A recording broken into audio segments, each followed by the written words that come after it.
The Joker is undoubtedly an iconic character who will be present in media for as long as there are comics, superhero animation, video games and films, which is to say he'll be here forever.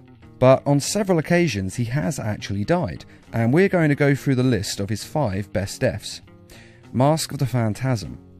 In Mask of the Phantasm, the Joker is portrayed as having been a goon for the mob, much different to his backstory in The Killing Joke. The Killing Joke is of course what's generally accepted to be his true origin. Now, in Mask of the Phantasm, he's done many bad things, but the one thing that finally got him killed was executing the lead female protagonist's father. You? But he paid you! Dad?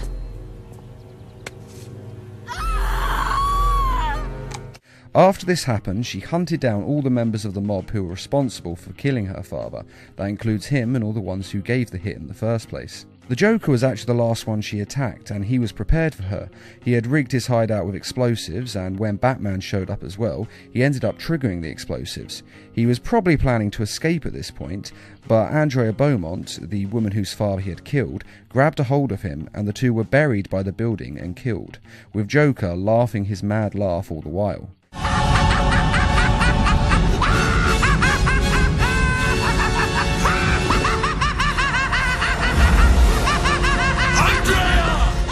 And little did he know that he was actually robbing Batman of one of his greatest loves as well. Injustice. The Joker's death in Injustice is great for one reason. It's not Batman who finally snaps and kills him. For years, fans have been saying that Batman should kill the Joker, because he always escapes from wherever he is incarcerated, no matter what.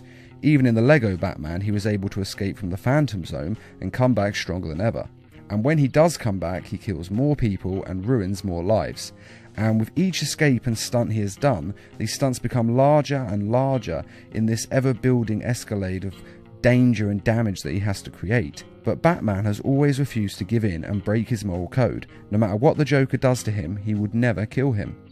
But when Joker sets off a nuke in Metropolis, killing 5 million people, which is undoubtedly the worst thing the Joker has ever done, Batman has control, though admittedly it is measured. The nuke. Where'd you get it? What? You want one? Copy that. But it's Superman who can't handle it. Everyone thinks Batman is the Dark One who interrogates in torturous ways. Please, God, stop! I'll tell you, just stop! Remember something else?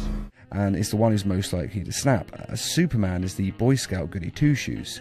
But in this we see that Batman is actually the more morally correct of the two, as he's been able to resist giving in killing the Joker for years.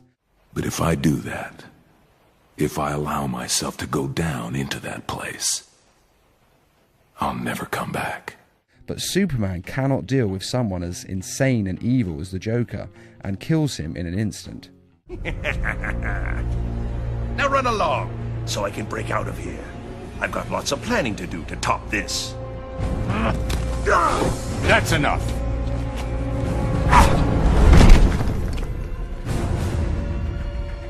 I know it's soon, but think you'll ever love again? Maybe you won't kill your next family.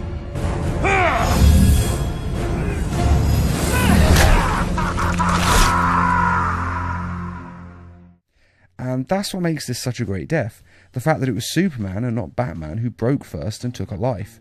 It's interesting to see that Batman, the only one of the main 7 Justice League members who doesn't have any powers, is the one strong enough to resist killing the Joker, whereas Superman, the strongest and most powerful being on the planet, is not strong enough to stop himself. That being said, I do completely understand why Superman killed the Joker. He killed his wife and unborn child, and I don't honestly think any man worth a damn would be able to stop themselves from killing the Joker if that had happened to them.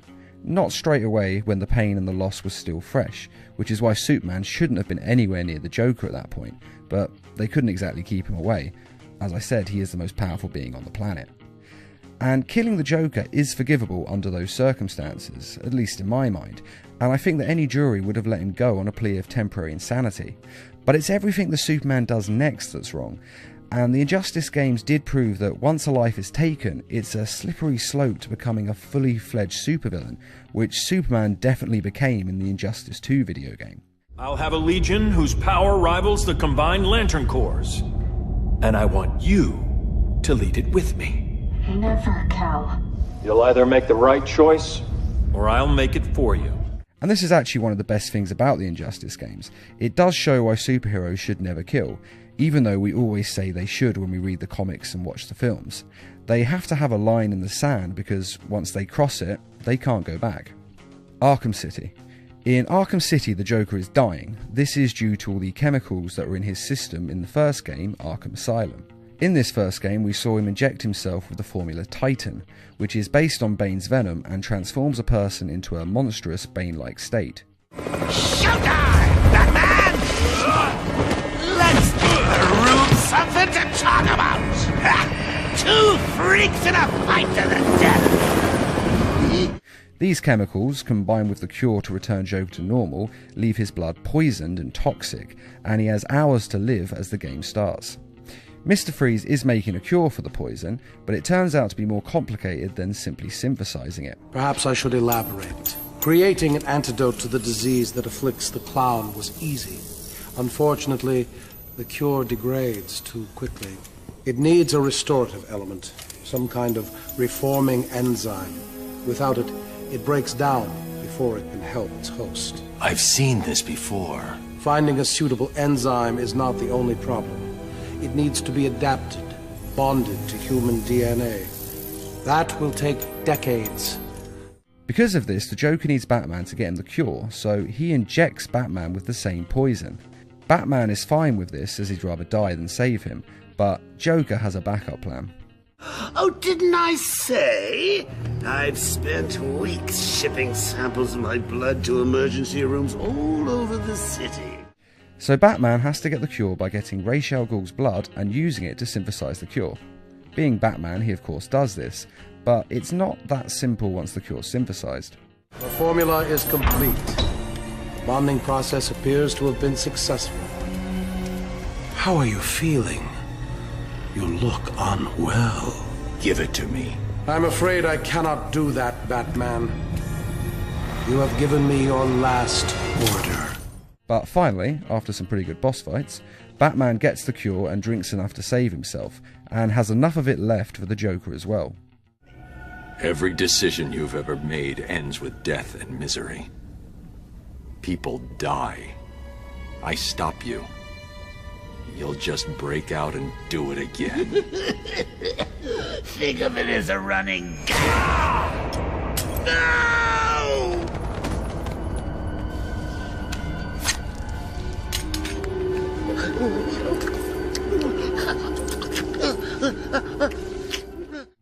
Now this death is great because if the Joker hadn't been so vain and had trusted Batman, he would have lived. It's his own nature that leads to his death, and he dies with the laughter of that irony on his lips. Do you want to know something funny? Even after everything you've done, I would have saved you.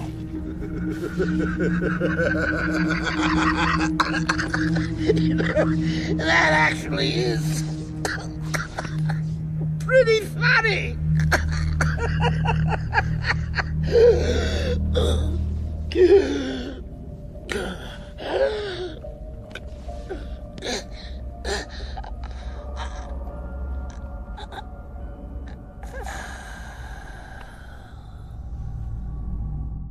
The Dark Knight Returns Part 2. This death is amazing simply for its brutality. The movie was based on Frank Miller's The Dark Knight Returns graphic novel, and saw Batman do the one thing fans have wanted him to do for years: kill the Joker. After all the years and the things he has done, Batman has finally decided that he needs to take down the Joker once and for all. Are you out of your mind? I'm through playing Joker. It's an incredible fight and truly worthy as an ending to their lifelong feud, and the film is great, but in all honesty it's worth watching simply for the fight scene between Joker and Batman.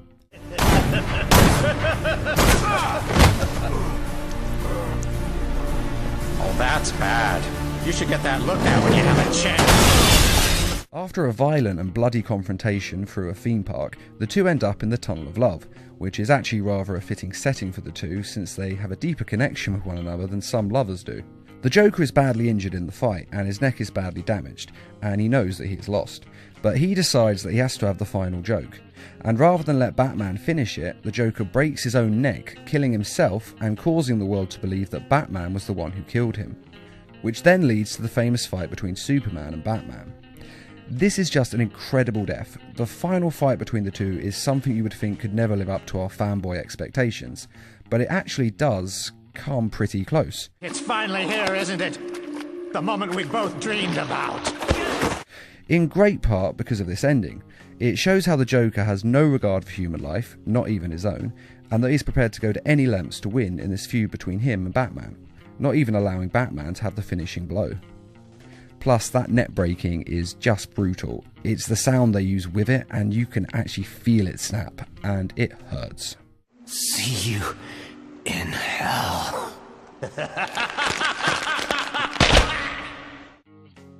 Return of the Joker. Hello, Gotham. Joker's back in town. Return of the Joker was the first true death of the Joker that I ever saw, and I will never forget watching it for the first time. The Joker has kidnapped Tim Drake in an attempt to torture and brainwash him into thinking he is his son. And it works. Say hello, JJ. The Joker invites Batman over to show him what he has done and boast about his destruction of Tim Drake and the birth of Joker Jr., and how he has basically taken yet another Robin from Batman. But as with all things, the Joker takes it too far. He has beaten Batman and he could have ended it there, but he wants Tim Drake to be the one to kill Batman, to show that Batman has truly failed and the Joker has won. But in an incredibly emotional scene, Tim Drake is able to clear his mind enough through the torture and the chemicals that Joker has injected into him, and instead of killing Batman, he kills the Joker. That's not funny. That's not... The Joker is once again the architect of his own demise, a common theme and a fitting one for a man like the Joker. And as you watch the Joker die, Tim Drake starts laughing the mad laugh of the Joker, which turns into tears as he is losing his mind, and the full weight of what he has done and what has been done to him hits him.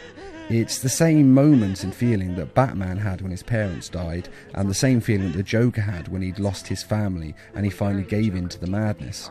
But unlike the Joker, Tim Drake is strong enough to eventually get his mind back. We had a trusted friend, Dr. Leslie Tompkins. It took her a year, but she was able to help Tim back to sanity. Still, things were never really the same. But even so, it's a heartbreaking scene to watch and incredibly moving, even in the face of how sadistic this part of the movie really is. One thing I think is important to note with these deaths is that in all of them, Batman is there. He was there when the Joker was created, and he was there when the Joker ended, and it seems fitting that he should be. And they are all the Joker's own fault, the end result and comeuppance for the depraved life he has decided to lead. But what do you think of these deaths, and which is your favourite? I'd also be very interested to hear which order you would put these deaths in yourself. And which do you think is the most fitting way for the Joker to die? Be sure to let us know in the comments, and I'd just like to give a quick thank you to those of you who made this video possible by donating to Needlemouse Productions' Patreon page. Patreon is a crowdfunding site that's helping to raise funds so that we can produce more videos for you each week. And as always, thanks for watching, and feel free to subscribe, share, like, and comment. The Joker is one of the deadliest characters that exists in the DC universe, and no matter how many times Batman stops his plans or locks him up in Arkham Asylum, he always comes back and executes yet another plan of murder and mayhem. So this video is going to discuss some ideas of ways that I think Batman could stop the Joker for good. Though we won't be including killing him on this list, or hurting him so bad that he is not a threat, such as paralysing him or cutting off his limbs. This is because even if Batman was prepared to kill or paralyse the Joker would still find a way to heal himself and return. This is comics after all, and the Joker has been killed and then later come back, and he's even cut off his own face and then later had this injury healed. So killing or crippling the Joker aren't options. One, because it's immoral and no superhero would willingly do it, though maybe the Red Hood wouldn't mind doing it a bit. Why on God's earth is he still alive? And the second reason is that in the world of comics, death is not the end. It's just a mild inconvenience, and killing or paralysing the Joker would not be a permanent solution, as he would definitely come back. So the first way that I think you could stop the Joker is to find his family. Now, no one knows who the Joker is. This has been a part of his character since he first appeared in comics. And though there have been some alternate versions of the Joker where we learn his real name and see what he was like before he went insane, in the main version of the Joker's character, no one in the DC universe knows who he is, or rather, who he was. Of course, we know from the comic and film The Killing Joke who the Joker was before he went insane. He was a man with a wife who was pregnant, and also a man without money, as he had quit his job at Ace Chemicals to become a comedian, and he wasn't a very good or successful comedian.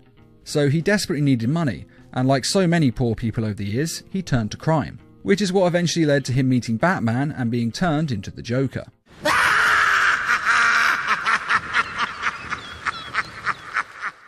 But going back to when he was a normal person, one of the main reasons that the Joker does lose his mind is because he is told by the police that his wife and child are dead, which is understandably devastating. But how do we know that they're actually dead? After all, we never see a body or a funeral, so the cops may have got the wrong person.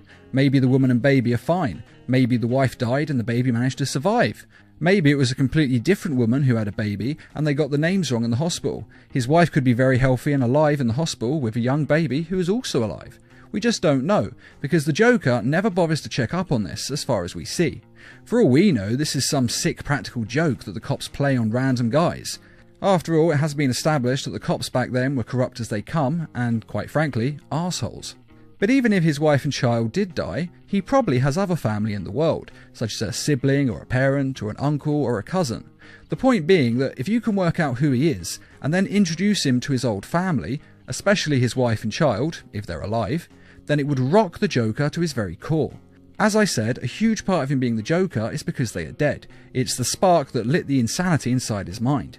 And if Batman brings them back to see the Joker, then they might be able to turn him sane, or at least jog his memory enough to begin to bring him back to sanity. Now, we don't know this for sure, but it does seem likely that his family could have this effect on him. Basically, the best way to stop the Joker would be to turn him sane again, which is actually what Arkham Asylum is meant to do, although they're very, very, very unsuccessful at it. And even if the family are dead, well, there are Lazarus pits in the world, and while it is unlikely that Batman would want to use one to resurrect his dead family, well, it would probably be a better option than letting the Joker continue as he is. Now, we don't know for sure that the family would have this effect on him, but even if they didn't, can you imagine reading a story where the Joker's assumed dead son meets his father and sees what he's doing with his life? Even if he didn't turn sane, it would make the Joker take a good hard look at himself, and hopefully get his act together and try to be a better role model for his son. And personally, I think that would be a very interesting read. But anyway, this is one way to stop the Joker, as Batman may be able to return him to the man he used to be before all the violence. Like I say, the plan is to turn him sane, although I doubt he'd stay sane forever, as one of his enemies or former victims is likely to attack and kill his family in an act of revenge. But there is another way of getting the Joker to stop being a mass murderer and an agent of chaos, and that is to give him a compassion power ring. Now, the Lantern Corps power rings are powered by different emotions in the universe. These are willpower, fear, love, avarice, hope, rage, and most importantly, in this case, compassion. And this indigo ring is powered by compassion, and it can be wielded by one of two people. The first is someone who has a great deal of compassion in their heart. Now, obviously the Joker doesn't have any compassion at all, but that is exactly the second type of people who get these rings. You see, the rings mainly latch on to people who have no compassion at all, such as serial killers, war criminals, or anyone who has no empathy for other living beings. And since Joker has no compassion or empathy, he's a perfect candidate for one of these rings. And the compassion rings basically make a person who is a horrible mass murderer into quite a nice and compassionate person. Basically, they change a serial killer's personality to turn them into the perfect neighbour. And this means that so long as the Joker is wearing one of these rings, he would not be the Joker anymore, as he would not harm any living person. Effectively, this ring would kill the Joker and leave behind someone far less deadly. And the Joker could even spend the rest of his life on the Indigo Tribe's planet, safely tucked away from the rest of the world. Now, you may think putting him on another planet wouldn't work, as it's just another prison, and no prison has ever held the Joker. Hell, he even escaped the Phantom Zone in the Lego Batman movie. But every time the Joker was previously in prison, such as the Phantom Zone or Arkham Asylum, he always wanted to escape and wreak havoc. But with the Ring of Compassion on his finger, he wouldn't want to escape, as he'd be happy where he is. And this is probably the best way to stop the Joker, short of killing him, as the ring would pretty much make him sane, or at least sane enough that it wouldn't make any difference. And he would no longer be a threat, as he'd be far enough away that none of his old enemies could attack him, and none of his old allies could get there to get the ring off of his finger. I'm mainly thinking of Harley Quinn here, as she is the most in love with him. But in the current continuity of DC Comics, the Joker and Harley aren't an item anymore, so she probably wouldn't help him. And even if they did go there to try and get the ring off of him, he would fight to keep it on, because he'd basically be a neutered Joker, and he would want to remain that way. And these two ways seem to be, to my mind at least, the best ways to stop the Joker, as they both change his mind and mental state, as the real danger of the Joker is that he is mad and violent. But if you give him back his sanity, then he's likely to be a normal, everyday human, with little to no bloodlust in him. But what do you think? Do you think one of these two ways would stop the Joker forever? Or is there another, better way you can think of stopping him? Be sure to let us know in the comments, especially if you do have another way of stopping him, because I'd actually be quite interested to read it.